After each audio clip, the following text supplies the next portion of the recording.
Hello friends, welcome to Sri Tamil channel. இன்றைக்கி நம்ம பார்க்க போகிறது ஒரு இன்ட்ரெஸ்டிங்கான மோர் குழம்பு. எப்பவும் போல் காய்கறிகள் சேர்த்து செய்யாமல் வடையை வச்சு ஒரு சூப்பரான மோர் குழம்பு. தனியாக இதுக்கு தொட்டுக்க எதுவும் செய்யணுன்னு அவசியம் இல்லை. சாதத்துக்கு இந்த மோர் குழம்பு ஒன்றே போதும். முதல்ல ஒரு பவுலில் 1 கப் அளவுக்கு கடலைப்பருப்பு எடுத்துக்கோங்க.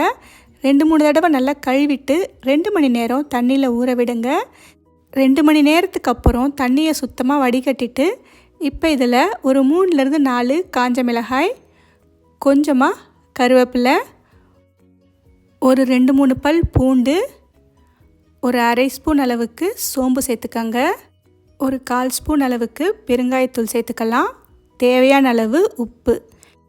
இப்போ இது எல்லாத்தையும் சேர்த்து கொஞ்சம் கொரகொரப்பாக அரைச்சி எடுத்துக்கங்க. அரைச்ச இந்த மாவில் ஒரு 1/4 கப் அளவுக்கு நறுக்கிய சின்ன வெங்காயம் சேர்த்துக்கங்க. கூடவே கொஞ்சமாக நறுக்கிய கொத்தமல்லி சேர்த்து எல்லாத்தையும் ஒரு முறை நல்லா கலந்து விட்டுக்கங்க. கொஞ்சம் சின்ன சின்ன உருண்டையாக உருட்டி லேசாக இந்த அளவுக்கு தட்டி எடுத்துக்கங்க. அவ்வளவுதான். அடுத்து ஒரு பேனில் எண்ணெயை சுடு பண்ணிக்கங்க. நாம் தட்டி வச்ச வடையை பேனோட சைஸுக்கு ஏற்ற மாதிரி சேர்த்துக்கங்க. வடையை சேர்த்ததுக்கப்புறம் அடுப்பை மீடியம் ஃப்ளேமில் வச்சு பொரித்து எடுத்துக்கங்க. 2 பக்கமும் நல்லா திருப்பி விட்டு வடையை பொரித்து எடுத்துக்கங்க. வடை இந்தளவுக்கு நல்லா செவந்து வந்ததும் இப்போ நம்ம இதை வெளியே எடுத்துடலாம்.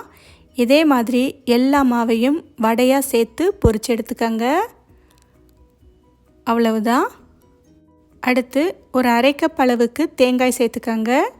கூடவே 1 ஸ்பூன் அளவுக்கு ஊற வச்ச துவரம்பருப்பு, 4 பச்சை மிளகாய், ஒரு சின்ன துண்டு இஞ்சி, ஒரு 2 சின்ன வெங்காயம், கொஞ்சமாக கொத்தமல்லி இலை தண்டு இல்லாமல் சேர்த்துக்கங்க, ஒரு அரை ஸ்பூன் சீரகம் சேர்த்துக்கலாம்.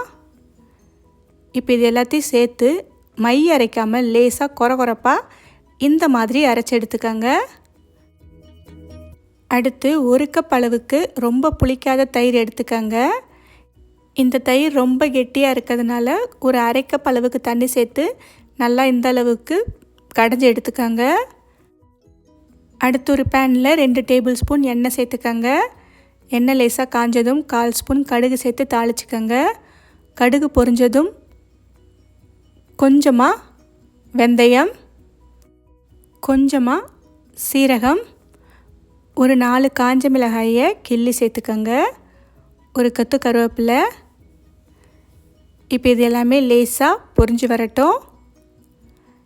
இப்போ லேசாக மிளகாய் செவந்து வந்த உடனே அடுப்பு நல்லா குறைச்சி வச்சுட்டு நம்ம அரைச்சி வச்ச தேங்காய் பேஸ்ட்டை சேர்த்துக்கலாம். கொஞ்சமாக மஞ்சள் தூள் சேர்த்து நல்லா கலந்து விட்டுக்கங்க.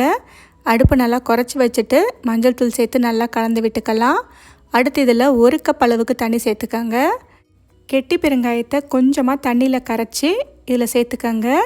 கெட்டி பெருங்காயத்துக்கு பதிலாக தூள் பெருங்காயம் எண்ணெயில் கூட சேர்த்துக்கலாம். இப்போ அடுப்பை மீடியம் லோ ஃப்ளேமில் வச்சு லேசாக சூடு பண்ணுங்க. கொதிக்க ஆரம்பிக்கிறதுக்கு முன்னாடி அங்கேயும் இங்கேயும் லேசாக நுரக்கட்டும் போதே நாம் ஸ்டவ்வை ஆஃப் பண்ணிடலாம். ஸ்டவ்வை ஆஃப் பண்ணிவிட்டு நாம் கடைஞ்சி வச்ச தயிரை சேர்த்துக்கலாம்.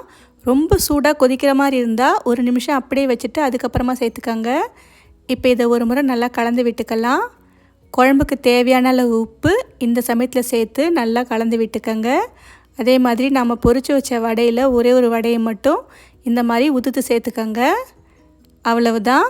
சாப்பிட்றதுக்கு முன்னாடி மட்டும் நாம் இந்த வடையை மோர் குழம்புல சேர்த்து ஒரு 10 நிமிஷம் ஊற விட்டால் போதும். 10 நிமிஷத்துக்கு அப்புறம் எடுத்து நாம் பரிமாறலாம். அவ்வளவுதான் ஃப்ரெண்ட்ஸ், ஒரு சூப்பரான வடை மோர் குழம்பு. இந்த ரெசிப்பியை உங்கள் வீட்டில் ஒரு முறை ட்ரை பண்ணி பார்த்துட்டு எப்படி இருக்குன்னு சொல்லுங்கள். இந்த ரெசிபி உங்களுக்கு பிடிச்சிருந்தால் லைக் பண்ணுங்கள், ஷேர் பண்ணுங்கள். ஸ்ரீ தமிழ் சேனலுக்கு சப்ஸ்கிரைப் பண்ணுங்கள். தேங்க்ஸ் ஃபார் வாட்சிங்.